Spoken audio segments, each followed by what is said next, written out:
Hey, this is a Hakawati production. Hey, welcome to the podcast. I'm really excited about today's show. First of all, because our guest is Samer Khouzami, a makeup artist turned entrepreneur who now has his own makeup brand, which is now being sold at Sephora, no less. And I happen to like talking about makeup, of course, but also because the beauty industry, as a business, if you think about it, is really fascinating.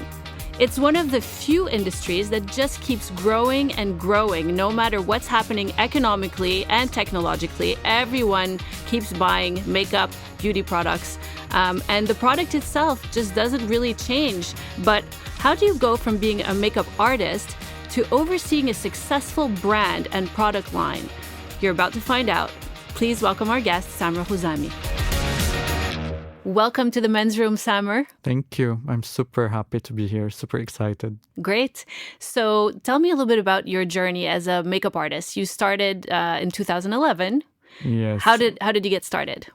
Well, actually, it happened earlier than 2011 when I started my career. I wouldn't say actually it was my career, but when I started my first job when I was still in high school as in a very small beauty salon where my family is.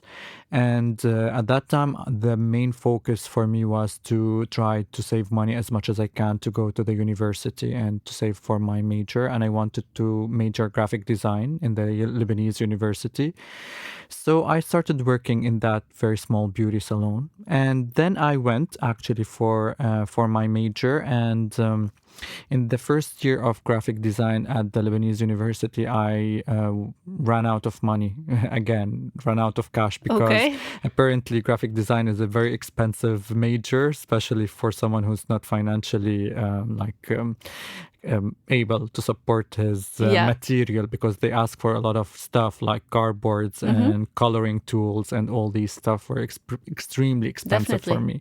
So I had to quit my university and decided to go work as a full-time job and then save as much money as possible to continue my major. And at that beauty salon, they offered a job for a makeup artist. So I wanted to try to see if I can work in this.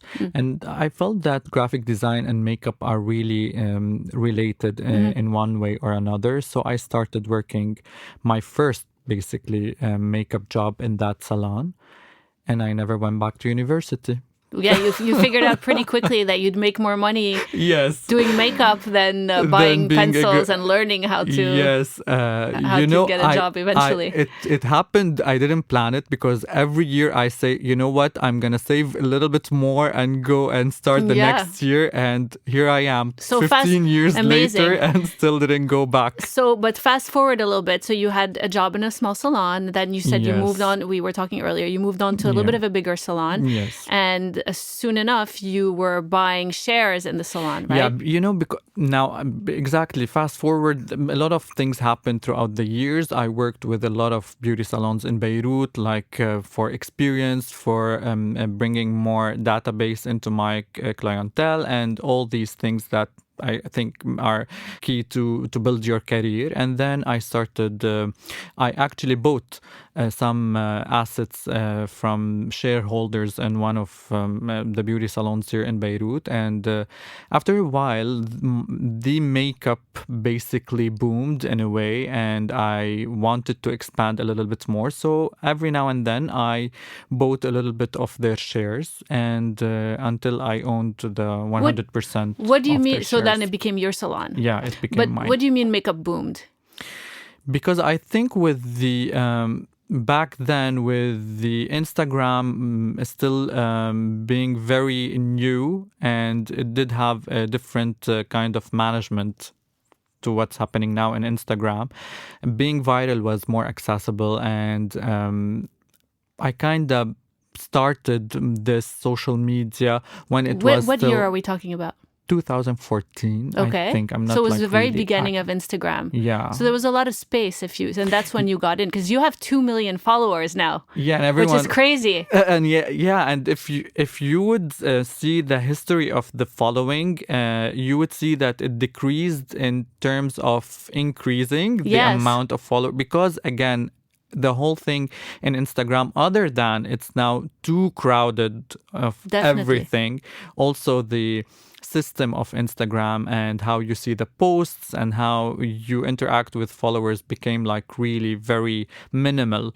So how was it better before? It was way better before. Like what was it about the posts that was more engaging? It was more engaging because it's not as what's happening now. So now you might be following me, but you might not even have access to all of my posts. So it's filtering your posts depending on the accounts that you interact with. So in my feed, you mean? Exactly. So it used to be that if you followed someone, you see everything they post. You see everything. Now the feed is on an algorithm process system that you will see only what you interact with. Right. Even in the stories, which will basically, and one of the major things also that will make you not increase your followers way much is you're not going to go viral anymore, even if you post a new post and you're having good interaction. In the past, if you have a really high interaction on a new post, you would go to the explore section on Instagram where all the accounts are featured. Are featured. Is this what happened? Is this how you grew? You don't have this option anymore in Instagram. So your explore is customized on what you interact with, not what is trending worldwide. So this is one of the main reasons of my followers. And the other thing, I don't want to discredit my work in any way. I also because your work is amazing. Also, and all the things that I really wanted to emphasize on my social media and to be more educative and try to help makeup artists out there to see how things are being done. Thing that we see now a lot happening. And then after that, Anastasia was one of the major turning points because we collaborated in year 2015. And this was also one of... Who's Anastasia? Anastasia Beverly Hills. Anastasia Soar, the owner of Anastasia Beverly Hills. So we collaborated on a masterclass that we did together in LA. And she was already famous back then. For those who don't know, she's like the queen of eyebrows. And she became very famous around those years. Exactly. One of the more successful makeup artists who kind of, exploded. And she does really. Now. She is the CEO and the founder of Anastasia Beverly Hills. If you might relate to that. Definitely. So that was also one of the most important turning points, I would say, in my career. Because you kind of joined forces with her, and then you benefited from her following and her. Exactly, and she does have a continuous support, I would say, for me throughout the years. You still work with her? We're still very close friends. Yeah. That's nice. Yeah. Do you think that if you were starting out today, you'd be able to achieve what you have in terms of social media? You want me to be honest? Yes, or of to course. Be diplomatic? We're always honest in the men's room. Never diplomatic. It's extremely hard. Yeah. Extremely hard. Why? There's like two sides of the story, if I would say. For me, I believe that if you focus on what you want and how you want to achieve things, if you have a vision, if you have a plan, and you see your goal and just head straight to it, you would reach anything. Now, the facilitation is a little bit more harder because now let's start by social media and then we move into the other part. Social media is extremely crowded. Yes. Not only on a makeup level, on all levels, in all sectors. All industries, definitely. It's extremely overpopulated with content, if I might say. And I think people are starting to be more bored and lost interest in just what's happening now on social media and the whole thing of not being very authentic also and true to what you are basically. Yeah, you don't know what's real and what's not anymore. Exactly. And on the other hand of this business, there are monsters now in the business, in this industry specifically. So building your What do you mean portfolio. by monsters?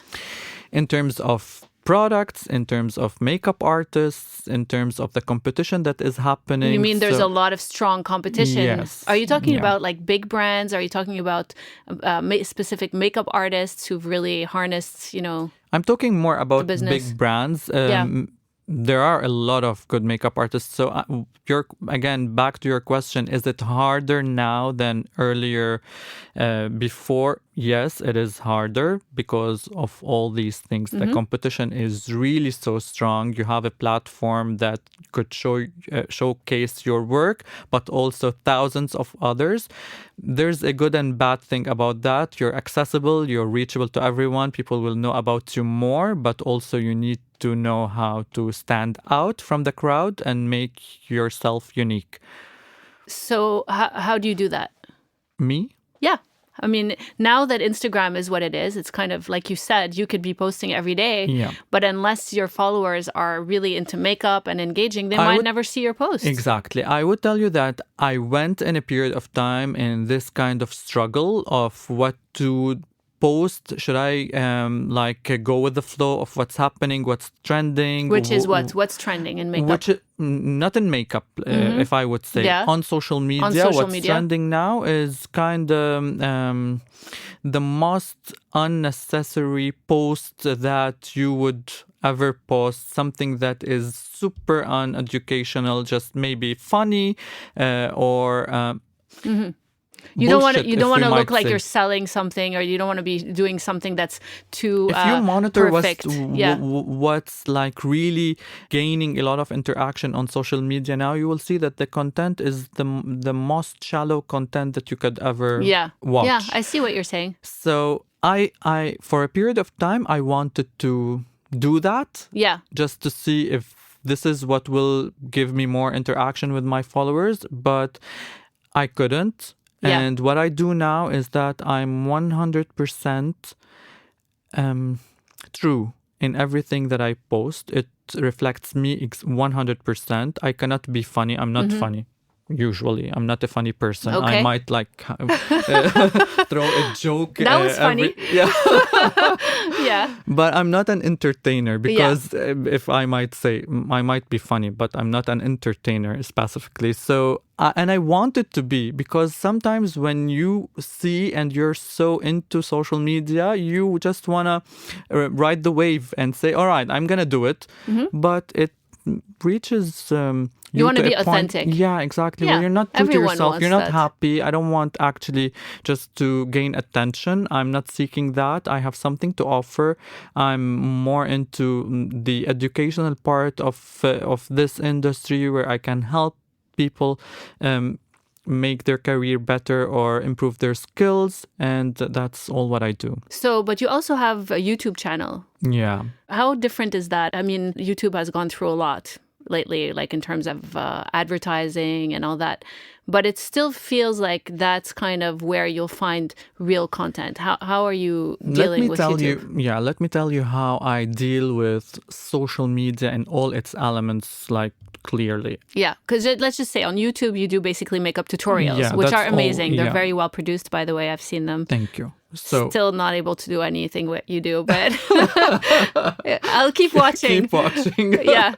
Keep watching. So let me tell you, I always tell the whole team this. We don't work for social media. We just showcase what we do on social media. So for me, this is a very simple way of dealing with things and knowing your target from any platform. So I do what I do. We really give it our best. We try as much as we can that our production is really on top of things. The concept, the lighting, the voiceover, what's being said, the consistency in posting.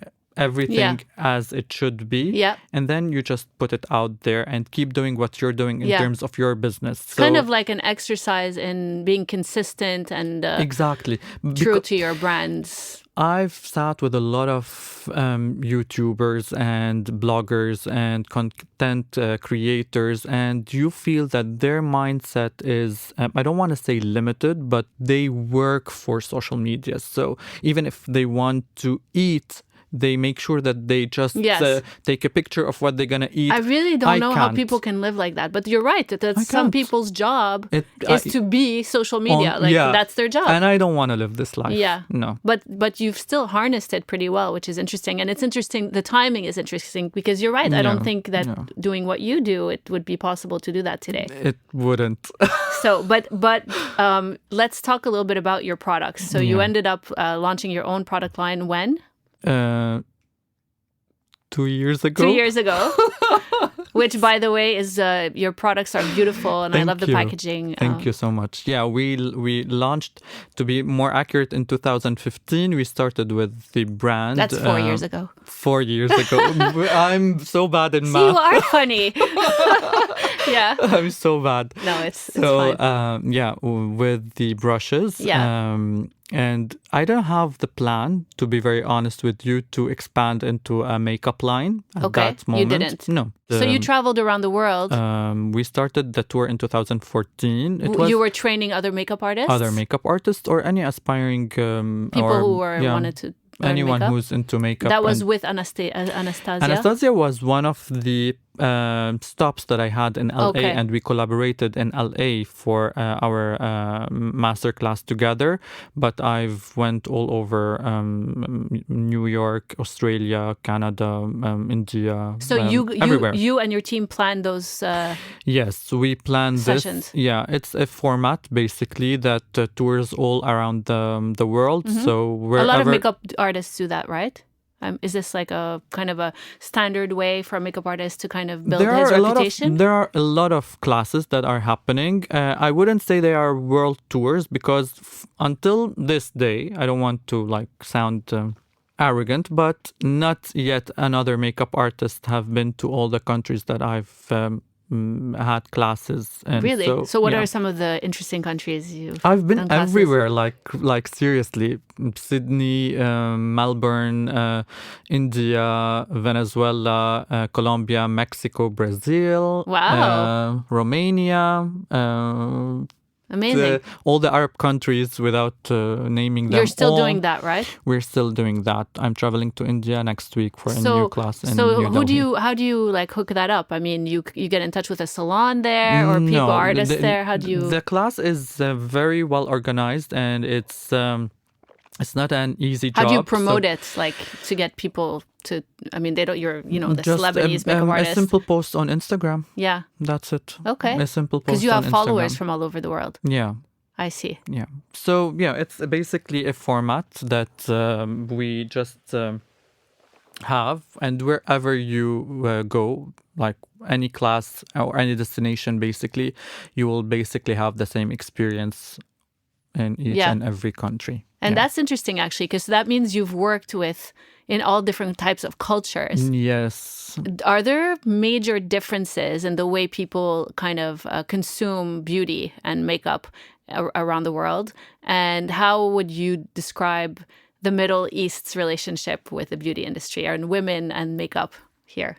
All right. There is not, I wouldn't say it's a different approach to makeup, but there is type of character that woman would like to show in herself depending on the region or the tradition that she comes from. So like, for example, in India, they are more into the vibrant colors and into defining their features because the tradition is all about vibrant colors. And so it resembles a lot with how they've been raised. Mm-hmm. But at the end, everyone would like to be beautiful and everyone just wants to improve the outer look, which will directly affect also how she's feeling from the inside. So dealing with different cultures will make your imagination even more bigger and wider, and you'll have the ability to be even more creative when you see like really a variety of cultures and how people interact with makeup. Now, as for the Middle East, again, it's the culture. So how you've been raised up, what are the stories that you've heard when you were young, so it all affects how you think beauty should. Do women in the Middle East wear more makeup, say, than, I don't know, Europe or America? Definitely. But it's also not only because she likes to wear a lot. Yeah. Again, her skin type, her skin color, the face features will eventually also affect how the amount of makeup that you're gonna wear. But it's interesting actually, because if you look at Middle East, sorry to interrupt, but if you look at Middle Eastern women, they have stronger features, bigger eyes, darker eyelashes, and yet they wear more makeup. Yeah, because again, starting from skin, if we would say, skin is a very important factor in our region. We have thick skin usually, and more discoloration would show on our skin types than a very fair or light skin type. So again, you need to add a little bit more coverage. And as for the eyes and the amount of makeup that goes on the eye, and how we try to make our eyes bigger, our lashes longer, especially in the Middle East, that goes back to how we perceive beauty and what we've been raised on as beauty, and the references that we have in mind, like, you know, how strong is Layla, and the stories of the elder people and what they used to tell us, that she's so pretty and this is how she used to look like, and you know, you need to be very dramatic with your eyeliner, and black will make you charming, you know, and and in the Arab region, you know, sometimes I think they still do it until these days. They put the kahal in the newborn babies. They do? Yeah, they do, for men and for women. So for the female and for the male, because they consider that having strong black eyes and defined eyes are something very beautiful. So this is again a tradition, and it's a long tradition. I mean, women have been doing that forever. Which is actually what I talked about in the introduction to this episode, how the beauty industry or makeup hasn't really changed all that much. It's not a product that's been revolutionized like, say, cars. You know, cars are like, I mean, from when they were invented to now, it's like, besides the fact they have 4 wheels, they've changed quite a bit. Makeup doesn't really evolve. Does it evolve? How much does it evolve? I think. Yeah, I mean, you know all the details. It evolves a lot now. Every day there's something new, like, and when I got into the factories and started working with factories and seeing how things are happening and going into fairs, every year there is a new item and new product, and the texture is becoming more improved, and something is more innovative. So I think it's evolving, but there is a kind of standard beauty, if I would say, concept in our head that needs to evolve faster than how it was. Yeah. I mean, if you look at lipstick, I mean, okay, you have a liquid lipstick. And, I mean, there's only so many kinds of lipsticks you can make, right? Yes, but you'd be surprised also at the formulations. Yes. Yeah, I guess when you really think about it. Innovative ways of how you can apply the lipstick on. Like, for example, now they created a printer, a laser printer that can directly apply the makeup on your face with a picture that you choose. What? That's amazing. You see, so it is evolving. Wow. And, who made that? I think there's someone in Japan. You can research it. Again, Japanese are the best in technology, but they are doing... It prints directly on your face? It prints directly on your face. Wow. You can just choose the colors, the makeup style that you want, and it prints it directly. Doesn't that make you worried, though, that then you won't need makeup artists anymore? No, because I think until this becomes an easy access to everyone, I wouldn't be doing worried? Makeup. I wouldn't be worried. Okay, no. Good. I need to get my hands on one of those. Or you can come over.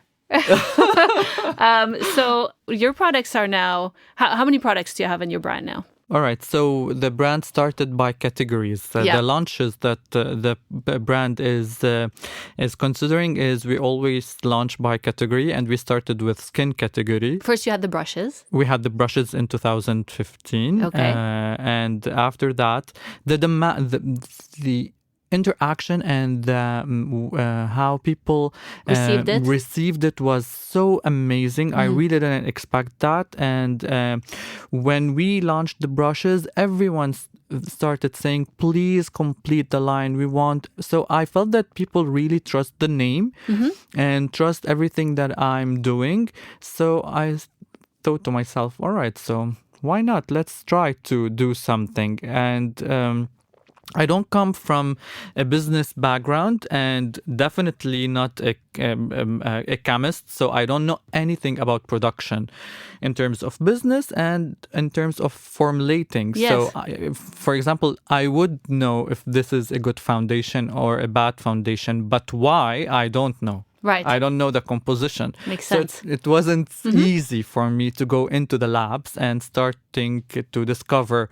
And when I wanted to create my foundation, I had in mind the technical things that I wanted. Like I wanted my foundation to do this and that, but technically and the composition of the formula was something very hard. And I had to go in depth working with the factory and the labs to learn what is basically the foundation all about and how adding or removing ingredients would really affect your final result. So it was a very long process, and this is how it all came together. So we started with the foundation, a makeup base, the concealer, and a setting powder as a first launch, because also I feel that whenever a brand gains the trust of the clients in skin, whatever that the brand will launch later on, it will be definitely a win situation because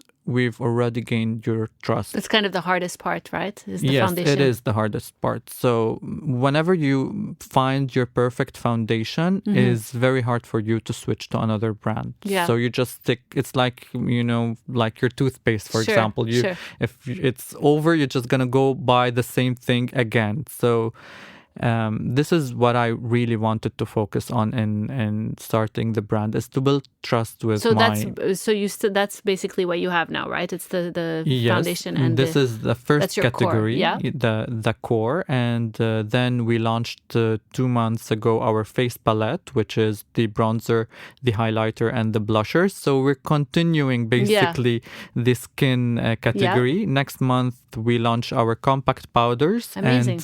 And So how did you get into Sephora? When did you get in Sephora, and how did that happen? All right. So we launched in Sephora 2 months ago. Yeah. Sephora Middle East, of course. Sephora, we're exclusive with Sephora Middle East for the next 3 years.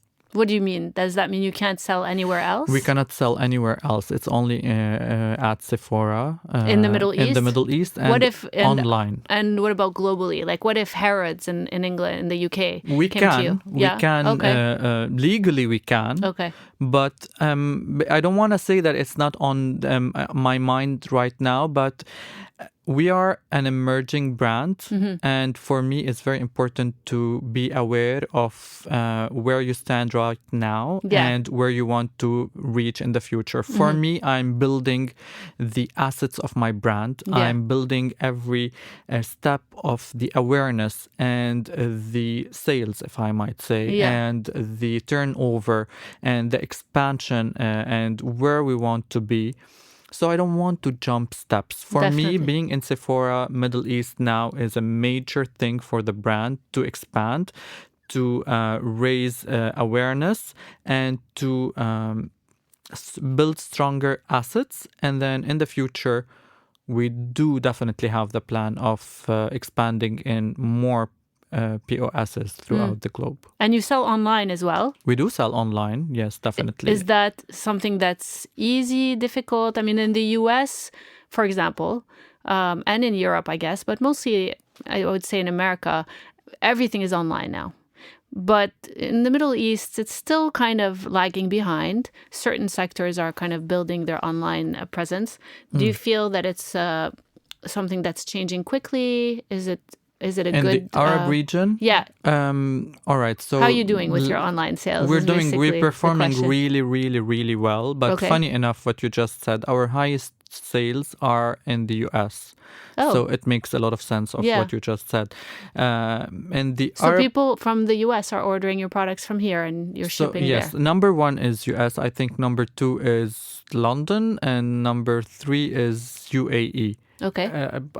I'm not like super accurate, but I know that the USA is number 1 because since we launched our eShop until this day, the US is always number 1 for us. So how do you do the shipping? I mean, do you give free shipping? Do you charge for shipping? We have $30 shipping if your order is less than $130.